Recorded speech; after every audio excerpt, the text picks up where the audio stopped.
கூர்நோக்கு இல்லங்களில் பராமரிக்கப்படும் சிறார்கள் அங்கிருந்து பல்வேறு காரணங்களால் தப்பி ஓட முயல்கிறார்கள். இதற்கான காரணங்கள் என்ன? இதுபோன்ற மையங்களில் குழந்தை நேய சூழல் நிலவுகிறதா என்பது குறித்து விவரிக்கிறது இந்த செய்தி தொகுப்பு. மன அழுத்தம், குடும்ப பிரச்சனை உள்ளிட்ட பல்வேறு காரணிகளால் பொருளாதார ரீதியாக பின்தங்கிய சிறார்களே வீட்டிலிருந்து வெளியேறும் பொழுது அவர்களுக்கு சமூகத்தில் பாதுகாப்பான சூழல் நிலவாததன் காரணமாக சட்டத்திற்கு முரணான செயல்களில் ஈடுபடுகிறார்கள். அவ்வாறு செயல்படக்கூடிய சிறார்களை உண்மையிலேயே இது போன்ற கூர்நோக்கு இல்லங்கள் சீர் செய்கிறதா, அவர்களை திசை மாறிய சிறுவர்களை செம்மைப்படுத்துகிறதா என்பது தொடர்பாக இது போன்ற கூர்நோக்கு இல்லங்களிலிருந்து வெளியேறிய சிறார்களிடமே கேட்போம். அவனுக்கு இது மாதிரி தப்பு செஞ்சுட்டு காசு வச்சு ஜாலியாக சுற்றுவானுங்க. ஒரே இடத்துல போட்டு ரூமில் அடைச்சி வச்சுருந்தா அவனுக்கு ஓடணுன்னு தான் தோணும். அங்கே ஏதாவது திட்டுவாங்களா வார்டன்லாம்? அப்புறம் ஏன் அவங்களாம் நல்லா தானே இருக்காங்க, அப்புறம் ஏன் வெளியே போகணும்னு தோணும்? அவனுக்கு அது மாதிரி அவனுக்கு எப்படி சொன்னால், போதைக்கு சில பேர் அடிமையாயிட்டாங்கன்னா அது பண்ணாமல் இருந்தானா அவங்களுக்கு ஒரு மாதிரியாக வெறியாகி அச்சு போட்டு போயிடுவாங்க. நீ இருக்கும்போதெல்லாம் அது மாதிரி நடந்திருக்கா? எவ்வளோ நாள் இருந்த கெல்லிஸில்? நான் 9 மாதமாக இருந்தேன். எத்தனை தடவை இது மாதிரி நடந்திருக்கு? ஏதாவது நான் இருக்கும்போது 2 தடவை. 2 தடவையா? ட்ரை பண்ணாங்களா இல்லை தப்பிச்சே போயிட்டாங்களா? நான் இருக்கும்போது வச்சினே போயிட்டாங்க, கேட்டை வச்சினே போயிட்டாங்க. எப்படி? அவங்க ஒரு 2 பசங்க சேர்ந்து 5-6 அவங்க இருக்கவங்க எல்லோரும் சேர்ந்தாங்க. சேர்ந்து கேட்டை பிடிச்சி வச்சிட்டு எல்லோரும் ஓட்டானுங்க. நான் ஓடல. நான் அங்கே இருந்தாலும் அவங்க ஜட்ஜம்மா சொன்னாங்க, நீ ரொம்ப நல்ல பையன் சொல்லிட்டு நீங்கள் அனுப்பிச்சிட்டாங்க. ஃபுல்லாக உள்ளே தான் அடைஞ்சிருப்போம். எந்த தொந்தரவும் இருக்காது. பசங்களுக்குள்ளே சண்டை வரும் அடிக்கடி. சும்மா இருக்க சொல்ல டிவி சேனல் மாற்ற சொல்ல, அப்சர்வேஷனில் அப்படி தான் சேனல் மாற்ற சொல்ல பசங்க அடிக்கடி அடிச்சுக்குவோம்.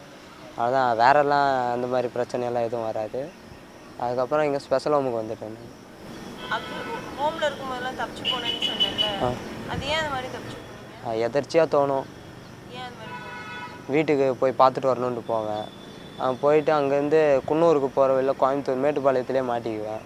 மாட்டி மறுபடியும் வேறு இடத்துக்கு மாற்றுவாங்க. மறுபடியும் அங்கேருந்து படிப்பேன். பசங்களோட ஜாலியாக பேசிகிட்டே இருந்தேன். அப்போது ஒரு 7-8 பேர் டீம் போட்டாங்க. போட்டு இந்தமாரி இங்கேருந்து எஸ்கேப் ஆகிடணும் சீக்கிரமாக அப்படின்னு சொல்லி, ஐயோ உங்கள் விளையாட்டுக்கு நான் வரல, நான் போயிடுறேன் அப்படின்னு சொல்லிட்டு நான் தனியாக வந்துட்டேன். அவங்க ஒரு 7-8 பேர் சேர்ந்து உள்ள பாத்ரூமில் 2 பேர் சண்டை போடுற மாதிரி சண்டை போட்டு இருக்கும்போது வார்டன் அங்கே இருக்கார், வெளியே ஒருத்தர் தான் இருந்தார். சண்டை போட்டு இருக்கிறாங்க. அப்போ இன்னொரு பையன் ஓடியாந்து இந்தமாரி, அப்பா இங்கே சண்டை நடக்குது பாருங்கள் அப்படின்னு சொல்லி கூட்டின்னு வந்துட்டாங்க. கூட்டின்னு உள்ளே பார்க்கும்போது பார்த்தீங்கன்னா, அவர் என்ன யாரா சண்டை போட்டா அப்படின்னு சொன்னால், உள்ளே போய் அங்கே முனையில் பாருங்கள் அப்படின்னு சொன்னாங்க. நான் எல்லாம் பின்னாடி பார்த்துட்டே இருந்தேன். உள்ளே போய் பாருங்கள் அப்படின்னு சொன்னோன்னே அவர் எட்டி பார்க்கும்போது பின்னாடி அடிச்சிட்டாங்க. அடிச்சுட்டு அவர் கையில் இந்த சாவியை பிடுங்க பார்த்தாங்க. ஆனால் அவர் உள்ள அப்புறமா எல்லாம் அது ஒரு பிரச்சனையாகிடுச்சு. அப்படி தப்பிக்க பார்த்தாங்க, ஆனால் ஓட முடியல. அந்த மாதிரி நடந்துருக்கு நான் இருக்கும்போது. குடும்பம் மற்றும் சமூக சூழல் காரணமாகவே சிறார்கள் பெரும்பாலும் வழி தவறி செல்கிறார்கள்.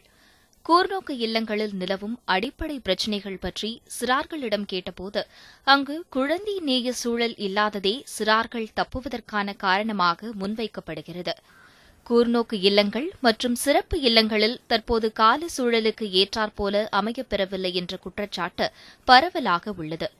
அதன் அடிப்படைகளை சீர் செய்ய சிறார் நீதிக்குழுமம் அமைத்து 18 நிபந்தனைகளை சமூக பாதுகாப்புத்துறைக்கு வழங்கப்பட்டுள்ளது. ஆனால் அவை அனைத்தும் ஏட்டளவிலேயே உள்ளதாக குறிப்பிடுகிறார் உயர்நீதிமன்றம் மூலம் சிறார் நீதிக்குழுமம் அமைக்க காரணியாக இருந்த பாடம் நாராயணன். எந்த காப்பகம் அங்கீகாரம் உள்ளது, எந்த காப்பகம் அங்கீகாரம் இல்லாத காப்பகம் என்பது மக்களுக்கு தெரியாது. ஒரு சைல்ட் லைன் நம்பர் கூட இன்னும் பெரும்பாலானவர்களுக்கு தெரியாது. ஒரு குழந்தைக்கு ஒரு பிரச்சனை ஏற்பட்டால் யாரை அணுக வேண்டும் என்று கூட முழுமையாக தெரியாது. அந்த சட்டம் பார்த்திங்கன்னா, இந்த சிறார் பாதுகாப்பு சட்டம் இப்போ 2013-15 புதிய சட்டம் உருவாக்கப்பட்டது. இந்த சட்டம் இந்தியாவில் இருக்கிற மிகச்சிறந்த சட்டத்தில் ஒன்று. சமூக பாதுகாப்பு சட்டத்தில் பார்த்திங்கன்னா, சோஷியல் லெஜிஸ்லேஷனில் உலகத்தின் தலை சிறந்த சட்டத்தில் ஒன்றாக நம்மளுடைய இந்திய அரசு உருவாக்கி இருக்கிற சட்டத்தை சொல்லலாம். ஆனால் இந்த சட்டத்தை முழுமையாக எல்லாருமே புரிந்து கொள்ள வேண்டியிருக்கும். மக்களுக்கும் புரிதல் ஏற்பட வேண்டும். இதில் வேலை செய்கிற இந்த எல்லா ஸ்டாச்சுட்டரி பாடிஸ், ஊழியர்கள் எல்லோருக்குமே இது பற்றி புரிதல் வரும்பொழுது தான் செயல்படுத்த முடியும். சிறார்களை எந்த கால சூழலிலும் குற்றவாளிகளாக பார்க்கக்கூடாது என்று சட்டம் குறிப்பிட்டாலும், அறையில் அடைத்து வைப்பது, சிறப்பு இல்லங்களில் 20 அடி உயர சுவர் என குழந்தைகளை அச்சுறுத்தும் சூழல்கள்தான் அங்கு நிலவுகின்றன என்றும் குறிப்பிடுகிறார். மேலும் சட்டத்திற்கு புறம்பாக இரவு நேரங்களில் சிறார்களை மாற்றம் செய்வது என சிறார்களுக்கான சட்டம் முழுமையாக பின்பற்றப்படவில்லை என்றும் குற்றம் சாட்டுகிறார்கள் குழந்தைகள் நல ஆர்வலர்கள். சென்னை பல்கலைக்கழகம் நடத்திய ஆய்வு ஒன்றில் சிறார்கள் சிறிய தவறு இழைத்தாலும் அவர்களுக்கு எளிதில் பிணை வழங்காமல் இருப்பதே சிறாரை மேலும் பல குற்றங்கள் செய்ய காரணமாக உள்ளது என்று கூறப்பட்டுள்ளது.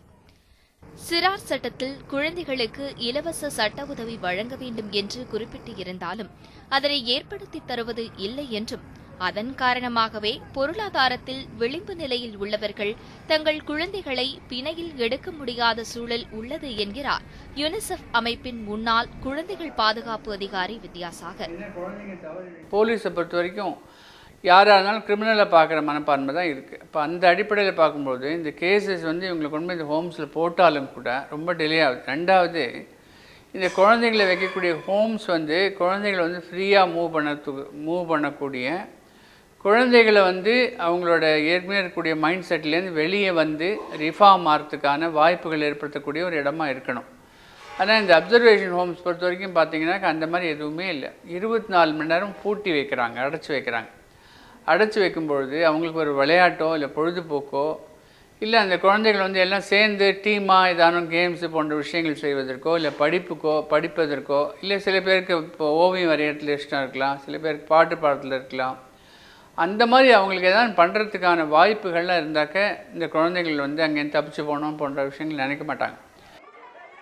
தவறிழைக்கும் சிறார்களை நல்வழிப்படுத்துவதற்கான சூழல் கூர்நோக்கு மற்றும் சிறப்பு இல்லங்களில் இருந்தால் மட்டுமே எதிர்வரும் தலைமுறை ஆக்கப்பூர்வமாக இருக்கும்.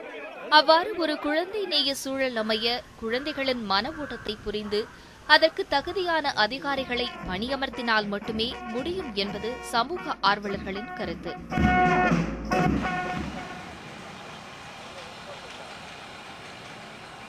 அறியாமையால் தவறிழைக்கக்கூடிய சிறுவர்களை கூர்நோக்கு இல்லங்கள் அரவணைத்து அவர்களுக்கு சமூக பாதுகாப்பினை அளித்திட வேண்டுமே தவிர அவர்களை கைதேர்ந்த குற்றவாளிகளாக மாற்றிவிடக் கூடாது என்கின்றனர் சமூக ஆர்வலர்கள். போதைக்கு அடிமையாகி இருக்கக்கூடிய சிறுவர்களுக்கு மறுவாழ்வு அளித்து அவர்களுக்கு நவீன காலத்திற்கு ஏற்றாற்போல் தொழிற்பயிற்சி வழங்கிட வேண்டும் என்ற கோரிக்கையும் எழுகிறது. ஒளிப்பதிவாளர் சங்கருடன் லாவண்யா, நியூஸ் 7 தமிழ், சென்னை.